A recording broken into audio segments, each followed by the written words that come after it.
Hello.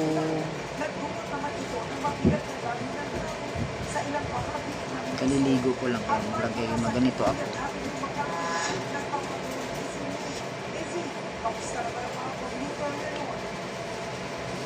Pa, party na naman ang senior.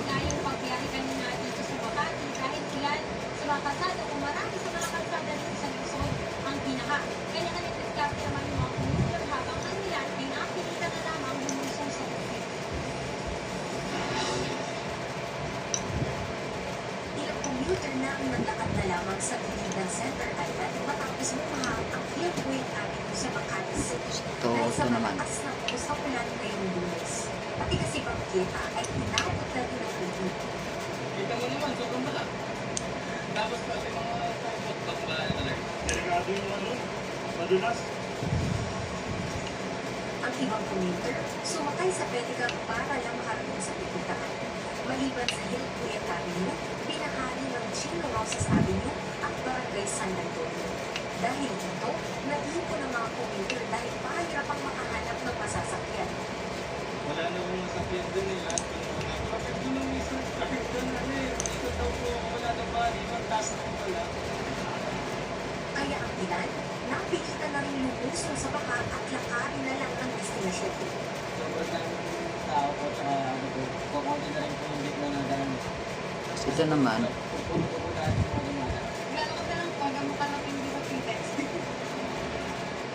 Nagkakululit na natin sa taas. sa ilang bahagi ng Luzon. parang minamassage natin yun. Mas hindi ko talaga Ito natin. umaandar. Katulad niya, Pwede rin siya rito. May mata. Uy, baka matubirik na rin yung sakit namin. Mas kanina po kasi hindi ko away.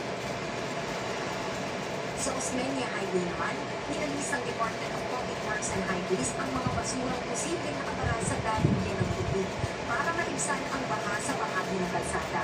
Kasi kuyang kinukunan pa ng ABS-CBN News nagpakayag ang makahalang lungsod ng Makati kaugnay sa pagbaha sa lungsod.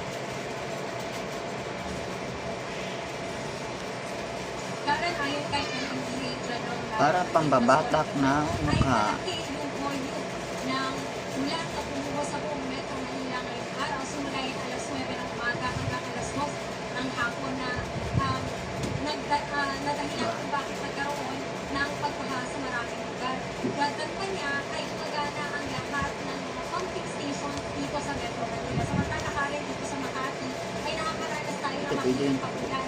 Pero nananatili pa rin yung mababaw na baka dito sa may portion ng Hillpuyat Avenue at least dito sa may westbound o yung papuntang Ross Boulevard maging bukong sa may eastbound o yung papuntang Kayala Avenue. Karen?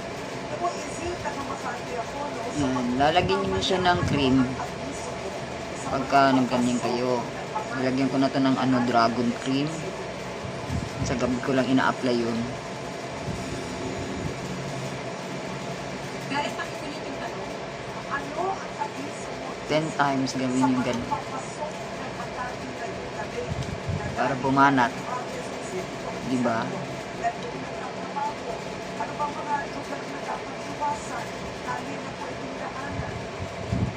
Hindi ako araw-araw nag-ano nito. Pag sinumpong lang. Pag sinumpong ko lang mag-ano, relax. Tapos ito, parang sinusuklay. Suklay mo yung buhok mo. Massage to massage. Marami na massage yung ulo. Yan. Diba?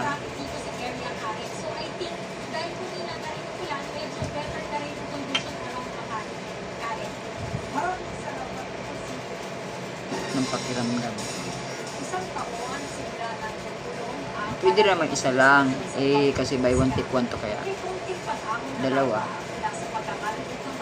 Mura lang to guys. Mura lang. Nasa 100 lang.